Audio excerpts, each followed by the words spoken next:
मंत्री एमआरके पन्नीरसेल्वम ने कहा कि सरकार संतुलित विकास के लिए प्रतिबद्ध है। बारिश से पहले प्रभावित इलाकों में 61,430 हेक्टेयर में 33% से ज्यादा फसल क्षति का आकलन चल रहा है। இரண்டாவது கட்டமாக 17 லட்சம் அளவிற்கு மகளிருக்கு தினம் உரிமைத் தொகை வழங்கப்பட்டிருக்கிறது. கடந்த முதல் கட்டமாக 1,13,75,492 மகளிருக்கு மகளிர் உரிமைத் தொகை வழங்கப்பட்டு அவருடைய விரிவாக்கமாக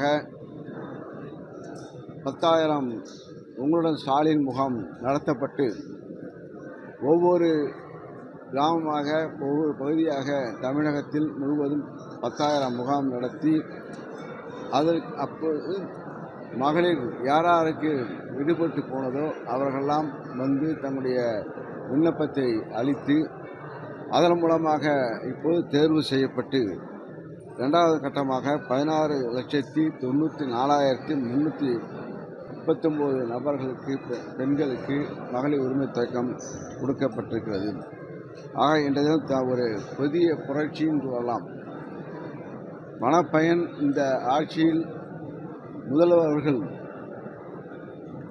பல கட்சிகள் ஆட்சியில் இருந்தாலும் பல முதல்வர்கள் இருந்தாலும் கட்டமைப்பு ஏற்படுத்தினாலும் தனிநபர் நம்முடைய முதலமைச்சர் மு க ஸ்டாலின் அவர்கள் பொறுப்பேற்ற பிறகுதான் தனிநபர்களுக்கு இந்த அளவுக்கு 1,30,00,000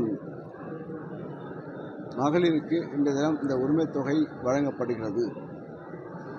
இது ஒரு காலத்தில் வடக்கே வாழ்கிறது தெற்கே தேய்கிறது என்று அண்ணா சொன்னார். ஆனால் அந்த கருத்தை இப்போது மாற்றியமைக்க வடக்கே தேய்கிறது தெற்கே வாழ்கிறது.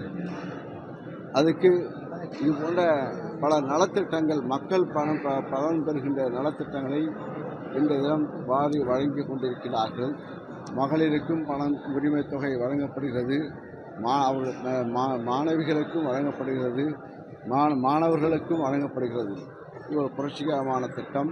இது தொடர்ந்து நம்முடைய நாட்டிலேயே இது இங்கே தலைவர் மு க ஸ்டாலின் அவர்களுடைய திட்டத்தை மற்ற மாநிலங்கள் காப்பீடுகின்றார்கள் என்று நாட்டு மக்களுக்கு தெரிகின்றது.